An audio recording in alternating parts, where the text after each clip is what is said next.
get my setup right here. Hi everybody, welcome to my stream. Hello, welcome. My name is Gozi and I'm a Jungu Vtuber. I am back after a bit of a vacation. I spent the last about 2 weeks in New York watching a lot of Broadway shows, so we'll go ahead and go get vlogging about that. Thank you, Kiwang, for joining my stream here. Thank you, Prado.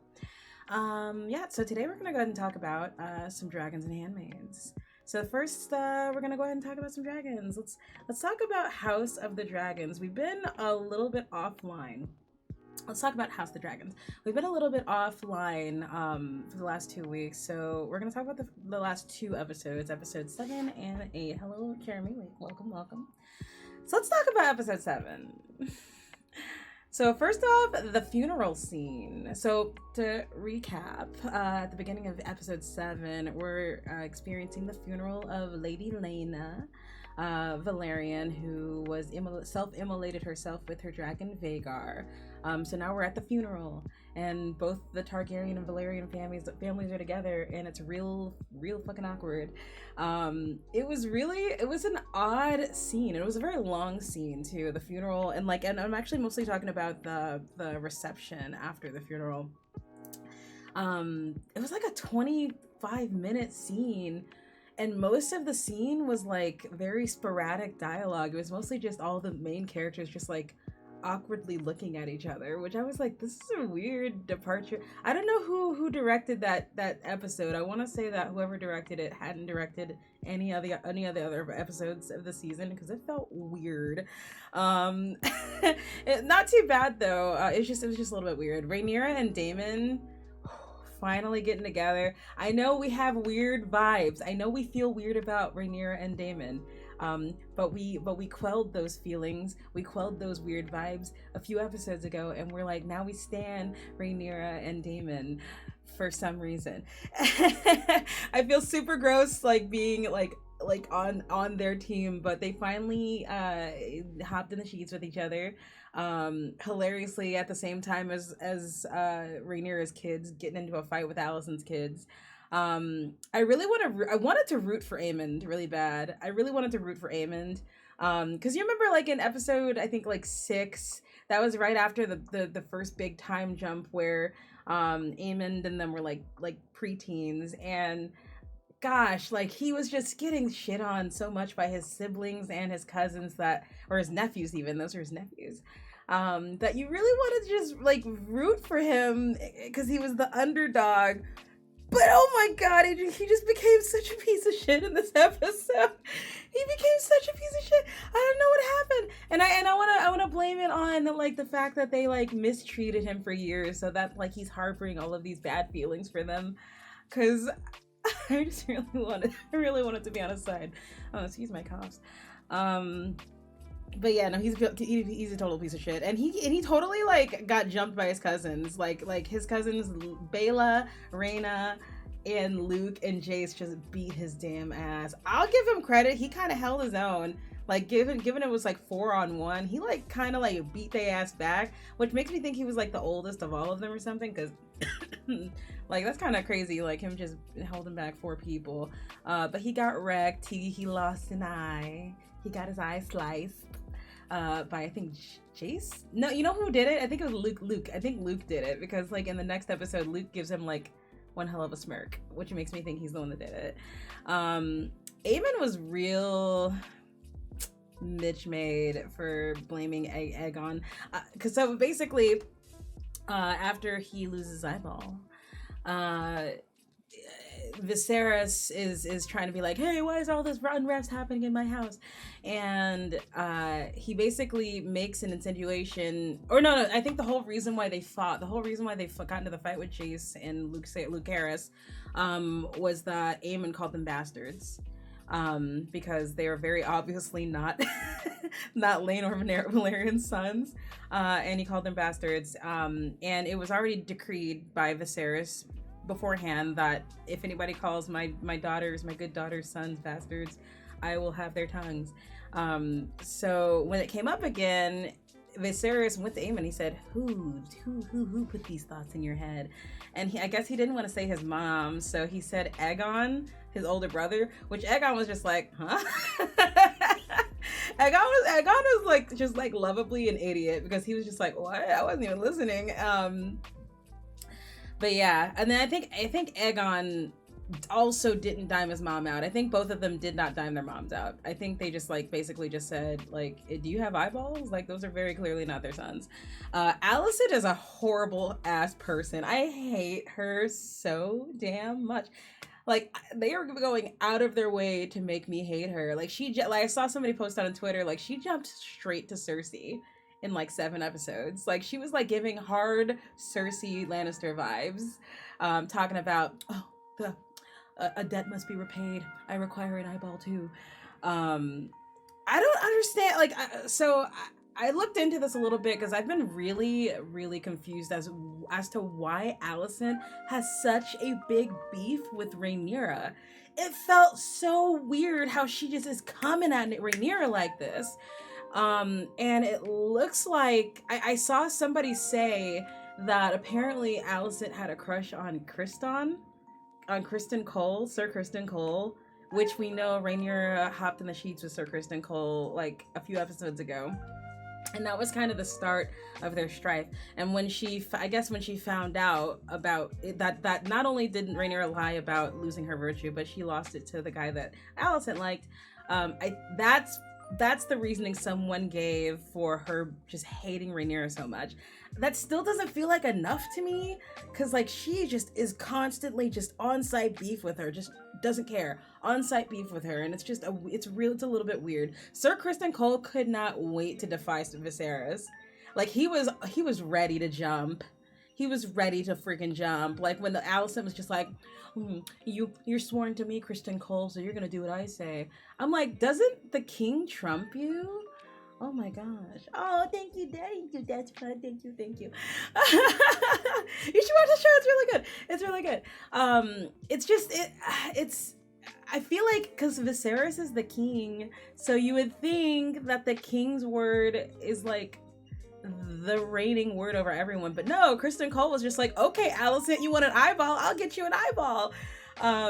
Which lovely Daemon came in and just like kind of stopped him in his tracks. That was a beautiful moment. I really hate myself how much I stan Rhaenyra and Daemon because it's so gross. But we just choose not to address it. We choose not to address how problematic it is. But yeah, it was a pretty solid episode. Otto Hightower enabled the hell out of Alicent, and you know it's because he wants power, right? It's the Game of Thrones, right? It's the Game of Thrones. So Otto Hightower is like pulling the strings on Alicent and all of his own grandsons to try to secure power for the Hightowers. It's good. Spoiler alert, it's gonna fail. But very tired of Otto, but I it sucks because I think he's actually gonna stick around for a lot of the series because I'm really freaking tired of him. Thankfully, Larys Strong didn't have very many lines. Like he's like trying to be like a Kirkland brand Littlefinger, and we are not pleased. So I'm really glad that he stayed in the background in this episode. But yeah. Oh, also, I love that Rhaenyra is like the ultimate LGBTQ plus ally.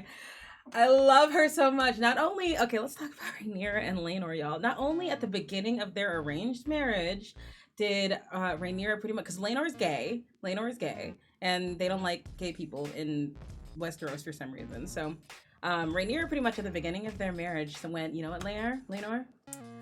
This is an arranged marriage, and it can just be that. I'm gonna let you go fuck who you want, and you're gonna let me fuck who I want, and we're gonna just support each other. And she did, and they were together for like 12 years, and she just let him do whatever he wanted. It was great. Not only that, in this episode, they came to the conclusion, Daemon and Rhaenyra came to the conclusion that they need to get married to strengthen their hold over their claim over the throne, right? And the only way that could happen is if Laenor died. But she didn't want to kill Laenor because she loved Laenor. Like they were together for 12 years. So instead, she finds a way to fake Laenor's death so that Laenor and his lover can go and like sail to Essos and just live their best lives together. Like, oh my gosh, like she is the ultimate. Like she could have just killed him. She could have just like said, okay, I'm gonna kill him and be done with it. No, she didn't do it. She kept him alive and found a way for him to have a happy ever after. Rainier is the ultimate ally, y'all. Let's go. Snaps for Rainier. I was very much a fan of that. So that was episode 7. Episode 7 was really good. It was really interesting because people kind of like went into episode 8. Thank you for the like. That's good. Thank you. People went into episode 8 with like the critics saying, oh, it was the most emotionally charged episode of the season, and I think that ruined it a little bit for me because I went into the episode thinking, oh my gosh, oh man, hella people are gonna die. This is me crazy, and it really actually was a pretty chill episode. It was mostly another time skip. So all of the boys, Aegon, Aemond, Lucerys, Jacaerys, pretty much all of the young people are like teenagers now. So everybody's new actors. So you have to like try to figure out who's who. And the Rhaenyra and Daemon are coming back to King's Landing to visit because Corlys Velaryon, who is Laenor's dad, sorry, a lot of characters here, went out to sea to battle and he was injured and they weren't sure if he was going to survive. So now it comes into question who is going to be his heir for Driftmark. And he already proclaimed before he left that it's going to be Lucerys. It's going to be Rhaenyra's son. But his wife and his brother were against that because Lucerys is very obviously not actually Laenor's son because he's not black and he doesn't have white hair. But Corlys was all about, I don't care. He's my son in terms of history. So while Corlys is down for the count, basically everybody's like, okay, so who gets Driftmark? So now they're putting it into the crown. The crown has to decide that. So that's the reason why Rhaenyra and Daemon are coming to King's Landing, because they have to fight for Lucerys to keep his heirhood, his heir apparentness, his heirness. And then you also have Vaemond, who is Corlys's brother, that's coming to try to say like, no, I should take Driftmark because I'm the actual blood of him. And then of course, Corlys's wife, Princess Rhaenys, is also trying to say, no, I should take it because I'm the wife. So it's pretty much, that's the whole episode, is they're trying to like figure out who takes Driftmark.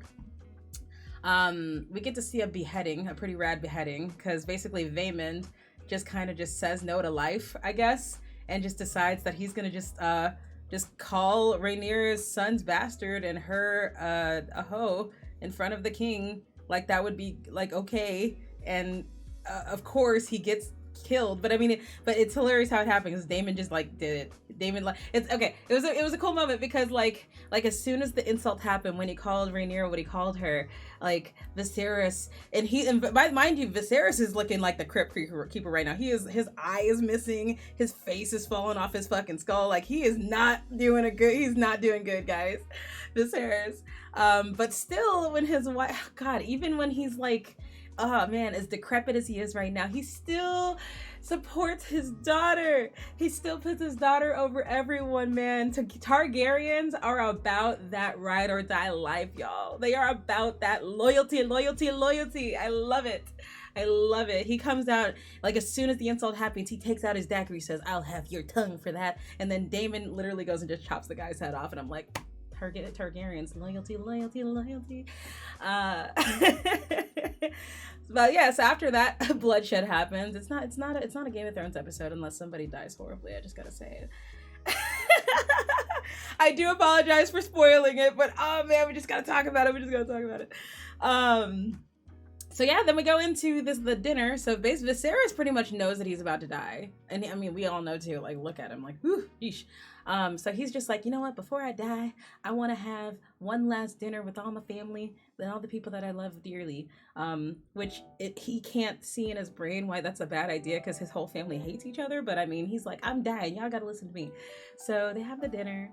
And there's a whole bunch of like super passive aggressive toasts which were hilarious.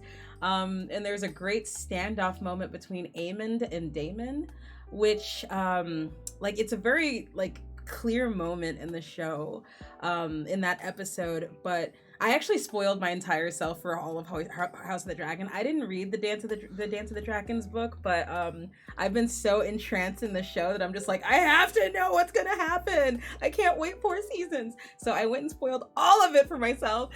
And there's gonna be like a really epic battle. I won't tell you how it ends, but there's gonna be like a super epic battle between Daemon and Aemond later. So this episode was like kind of the first time they started like kind of locking eyes with each other, like kind of foreshadowing, oh, we're gonna fight later. Like, ooh, it's a really cool electric moment. And it's really cool because at this moment, Aemond yields to him. Like they kind of have this standoff moment with their like super intense eyes, and then Aemond is the one that yields. Like Daemon like asserted his dominance. So it's a really, really cool dynamic. I really am enjoying Matt Smith in this show. He's like, I've never really seen him in anything else. I never watched Doctor Who. I didn't watch The Crown, which I need to watch The Crown. That's next. So I've never really actually seen him in anything, but I'm so shocked at how effortlessly he can command a scene. Even a scene where he doesn't even say a word in it, even if he's just quiet, he can command the scene. He can steal it. Like your eye is just drawn to this guy. Matt Smith is an incredible actor. All of these people are just really, really, really incredible actors. It's a really well cast show. So episode 8 was really awesome. It ended with presumably Viserys taking his last breath. So pretty much in episode 9 is kind of when the Dance of the Dragons really kicks off. So I'm really excited about that. And that is House of the Dragon, y'all. So let's go ahead and move on to our next topic. The Handmaid's Tale. So this is another show where I'm going to be kind of talking about 2 episodes here because I just watched the newest one, literally not even an hour ago. So that's going to be real fresh. But let's talk about first episode 5. So some background on this. So basically our protagonist June has been in Canada for some time now. And the Gilead is trying to, I guess, outreach to the world, because Gilead, if those that aren't aware, is a horrible patriarchal ultra right religious society where women have no rights and it's horrible and blah blah blah. Okay, we know that. The interesting thing that the show has been revealing this season, and I think this is actually a retcon because in previous seasons it was suggested that the world was at least a little bit aware of what messed up stuff is happening in Handmaid's Tale. Oh yes. Oh man, that's why this Handmaid's Tale is so good. It's really, really good. This season has been interesting. It's been a very interesting season so far. So this season they're kind of suggesting that the world kind of doesn't know about what's going on in Handmaid's Tale, in Gilead. Like the world is just seeing Gilead as this secluded country, kind of like North Korea, and all they're telling the world is we've got children, we've got births. Because mind you, in this world we've built, there's like a huge endemic of infertility around the world. People can't have babies. And it's like a crisis all over the world. And now Gilead is now purporting to the world like, oh, we have babies. We have a way. We solved it. We made it so that we can have babies. They're not telling you how. They're not telling you the fact that the handmaids are not there by choice. They're not saying all of that. They're just saying we have a way to do it. And now they're so going into episode 5, Gilead's trying to start literal embassies in other countries, starting with Canada, to try to shape the narrative of Gilead to the world so they can try to start opening their borders and start trading and pretty much be a country, which is super problematic. We start the episode and there's protesters that are protesting the American refugees that are in Canada, which I find interesting. We literally had not seen that at all the entire show. The whole show, it was like suggested that Canada was like open arms. Americans come to us, but in this last episode we start getting kind of a sense of like the Americans overstaying their welcome. Mind you, it's been like 7 or 8 years. Like a lot of these since the fall of the United States and when Gilead took over and this huge influx of United States refugees going into Canada, it was all like 7 or 8 years ago. So that's a pretty long time for to be hosting a whole other country. So it's also I don't know. I haven't seen news of Canada having like protests like that, but it was very reminiscent of like protests that happen in the United States around refugees. Like there's a lot of very far right groups that are very xenophobic and very anti asylum seeking refugees. So that was very clearly supposed to be a mirror to that. But I don't know enough about Canada and Canada's politics to know if that's like if there's any like basis for that in Canada right now. But I thought that was very interesting. Serena is very pregnant. She is extremely pregnant. And it took me a while watching the episode. We basically see Serena in the excuse me, we see Serena who's being hosted in a commander's house who's still in Canada, but they're just like a commander and his wife that are from Gilead that are just like living in Canada. And she's being hosted in their house. Ooh, yikes. No, yeah. There's a lot of really cool parallels in this show, I think. The show does a really good job with the parallels with real life. But anyway, so Serena's like, she's staying in this house, and she's thinking, oh, they're just hosting me. They're just, I'm a wife. I was a former wife. My husband's dead, but I was a wife. I'm respected, and they're just hosting me. But as we see throughout the episode, they're treating her like a handmaid. I didn't even realize this until after I watched the episode and went to Reddit, and somebody was saying she's getting the handmaid treatment, and I had to like go back and go, oh my gosh, you're right. When it comes to her staring out the window, like she's got this solitary room at the top of the house, staring out the window, coming downstairs. They're telling her what to eat. They give the wife, she gets bacon, eggs, and sausages. By the way, they gave her a big ass breakfast. I don't know what the hell she's eating. That was like 2,000 calorie breakfast. But they gave the wife all this food, and then they give Serena fruit and like a smoothie. And that's what they would give the handmaids back in Gilead. You know, they're telling her she can't go outside. They're telling her, oh, we're not going to let you have any jobs. You need to think about the baby. The baby is more important than any of your desires or your wants. And I'm like, this is exactly how they treat the handmaid. So that was a very cool. And this, by the way, it continues in the next episode. And one episode we saw tonight, where she's just getting that handmaid treatment. They're a lot more aggressive in this episode too. We'll get to that. There is a little bit of foreshadowing of the downfall of Gilead. So there's like an interaction between Commander Putnam, who is a disgusting dude in this season. It's funny, like he was always not a great dude, like in previous seasons, but for some reason this season they really dialed up the grossness on that guy, because he's just like he just like makes me want to puke. Not anymore. Spoiler alert. But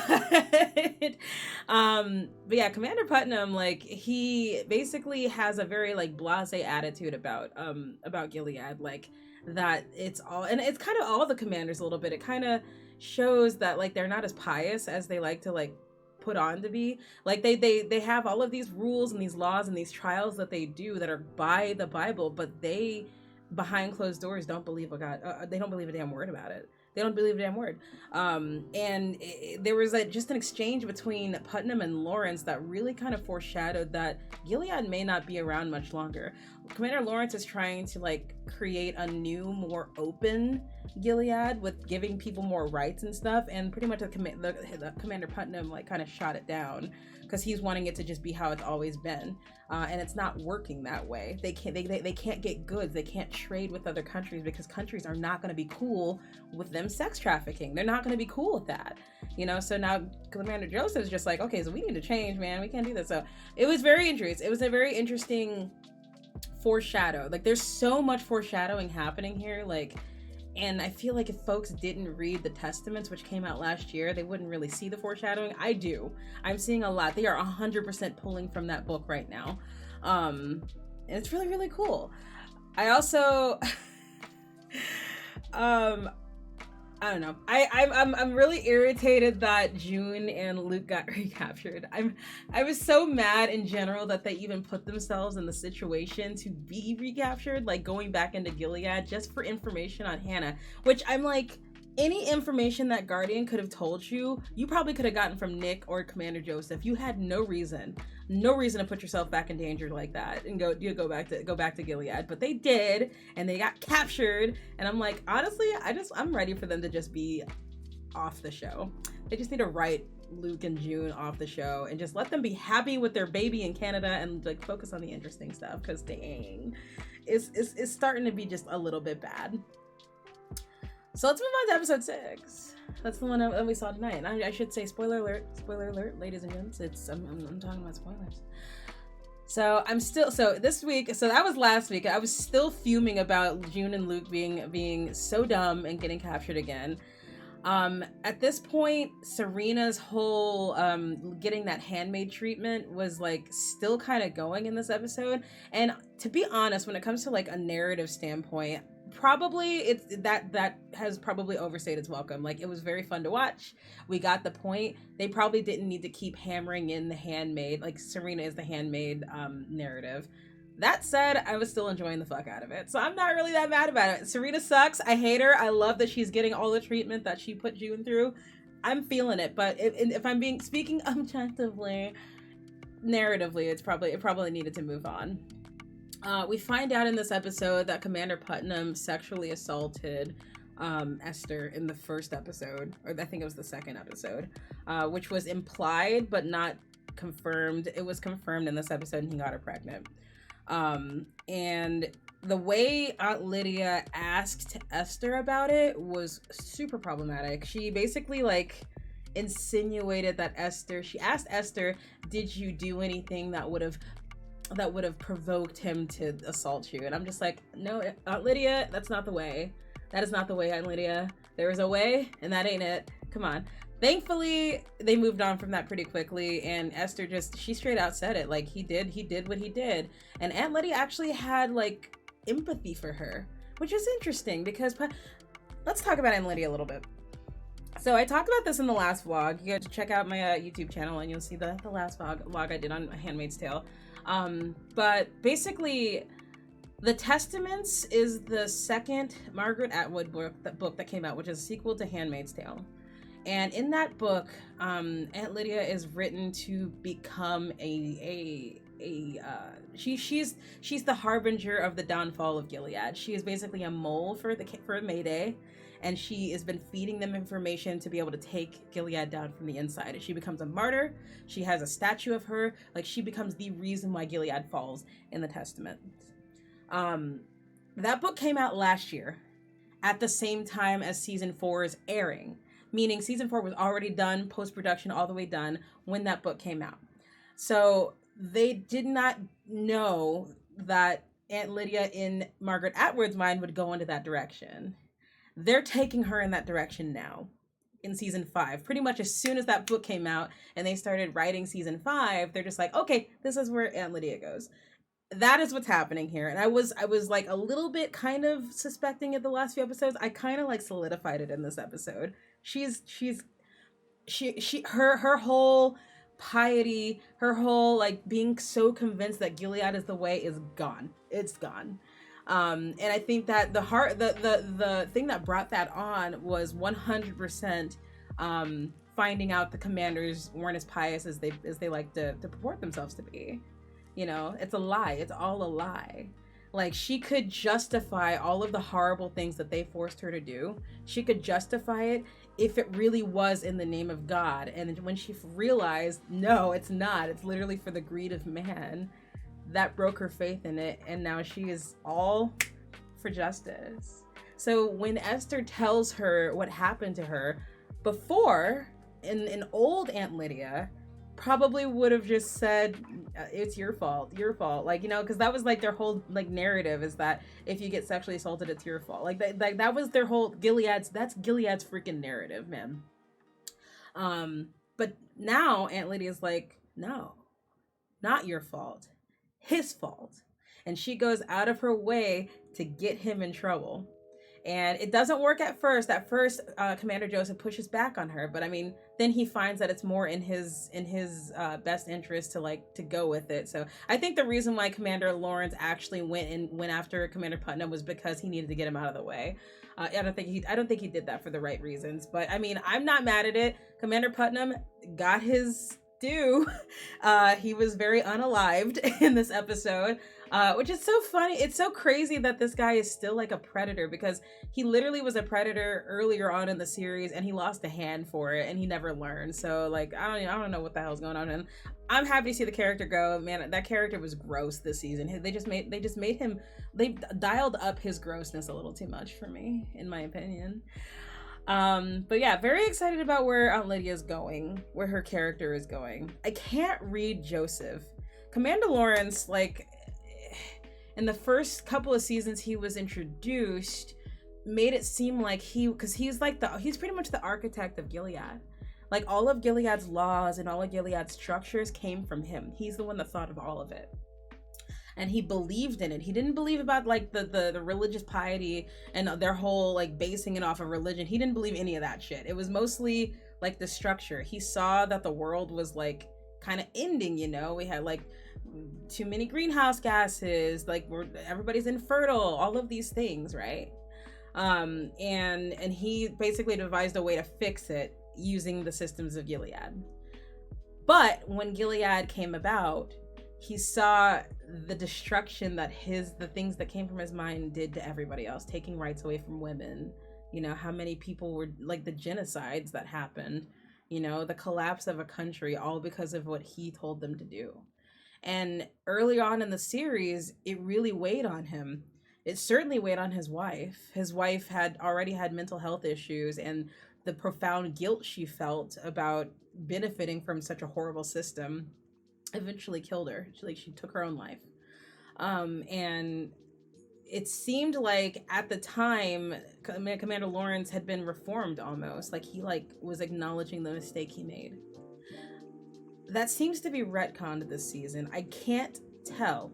I really cannot put a read on Commander Joseph. It feels like he's still kind of thinking the right way. It seems like his new plan, the new Bethlehem, a way to make a more open Gilead, a more opt-in Gilead, instead of forcing people to be a part of it. Maybe let people choose to be a part, because there are people out there. We found out in the previous episodes, like, there are people that want to join Gilead. So let them, and let the people that want to leave, you know. And that's kind of what Joseph's trying to do. But at the same time, then I see him in episodes like this where he's like, when Aunt Lydia comes to him and says, you know, Commander Putnam sexually assaulted that girl, and Joseph's just like, so? I'm like, what? Like, is Joseph a good person or not? I can't tell. I don't know. I'm still trying to get a read on Commander Joseph. We'll see. I don't know what's up with him. God, Luke is so dumb. There was a part of the episode where, like, so Luke and June get like captured and they're in these cages. And he's being kind of not a great guy in this scene. Like, he's like kind of making it all about him, all of the trauma that happened to June. Like, I don't know, it was kind of weird how he was kind of like trying to like capitalize that trauma on himself. But basically the guards come in to like I guess interrogate him a little bit, and he tries to run.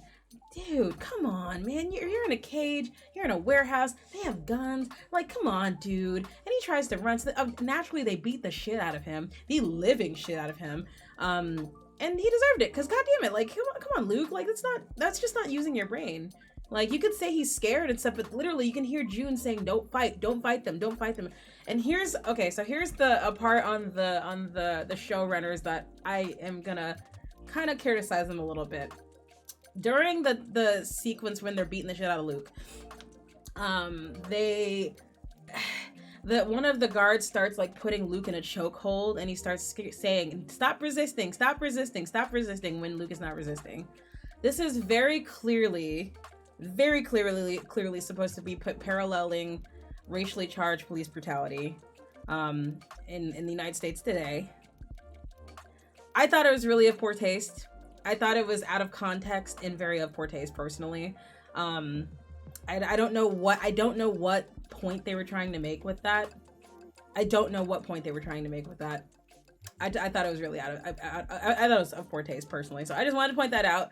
Of poor taste, IMO. But yeah, so yeah, pretty much like Luke and June are captured again, and we find out they're captured by the Guardians, by specific Guardians that operate in No Man's Land on behalf of, I think his name is Commander Welling or something. He's the commander that is like housing Serena. They let him know we have June, so he tells Serena, hey, they found June. So Serena's just like, I think the reason why Serena was so Serena's like, oh, I want to go down there myself, and I want to see what happens to June myself, really insisting on it, and it was coming off like, oh, she wanted to like see like Serena be like unalived or something, but and I think the reason why she was so trying to get out there, get out of that house so much is because she realized, I'm a handmaid right now. Like, they were trying to set up Serena to like marry her gynecologist because women can't be unmarried. And when she said she didn't want to marry the gynecologist, like the wife kind of insinuated, if you don't marry that she pretty much insinuated, Serena, if you don't marry that gynecologist, we're gonna take your baby. And I think that realization like dawned on her, and she's just like, I gotta get the hell up out of here. So I think that's the reason why she was so gung-ho about like trying to like leave. And that's the reason why I kind of clocked from a mile away how the rest of the episode was going to operate, because June is the main character. She doesn't die. They already got Luke out of it because they were like, oh, Luke is a legal Canadian citizen, so just drop him off at the border, which cop out personally, but whatevs. So they took June, and I'm like, they're not going to kill off June. What's going to happen is X, Y, and Z. And guess what? X, Y, and Z happened. Like, June is not dead. She's in a car with Serena. They're driving somewhere, and June is at gunpoint with Serena. And I think really it's gonna be June helping Serena get away from the commander that wants their baby. Honestly, I don't have any sympathy for Serena, because quite frankly, Detective or Agent Tuello, whatever the fuck that guy's name is, Tuello gave her an out. He gave her an out. He pretty much said, Serena, if you do not want to be in Gilead, you don't need to be in Gilead. Just tell me. Just give me the words. Just tell me, girl. I will get you out of Gilead. And she's just like, no, man. Gilead is my home. I can't do that. And literally right after she does that, they put her back to having no rights. And she's just like, ooh, I done made a mistake. I have no sympathy for her. She had a chance. So now she's trying to desperately get out of it again. Because she now realizes life's not going to be that great. Life is not going to go back to the way it was for her. So now she has to find a way out. Now she's using June to leave. So that's Handmaid's Tale. I gotta say, not a fan of June's storyline right now. I'm really tired of her as a character. Really tired of June as a character. She was great. She has run her course. Serena, a little bit more interesting, but also a little tired of her. The people I want to know about like Gilead. I want to know about Aunt Lydia. I want to know about them like taking down Gilead. What are they doing to take down Gilead? I want to see Mayday. I want to see more Moira. Like Moira, they are so misusing Moira's character. It's not even funny. Like Moira used to be like a super, super pivotal character in the show. And now she's like kind of reduced to like June's keeper. She's like reduced to like trying to calm June down and keep June from fucking murdering people. Like God, like there's just so many good characters in this show that are being sidelined for the least interesting characters, and I really hope they change that. With that, y'all, that is my vlog today. Thank you for listening to my vlog about dragons and handmaids. I'll be live again on Thursday morning at 9 a.m. Pacific. And yeah, I hope you guys have a lovely evening. All right, y'all. Bye.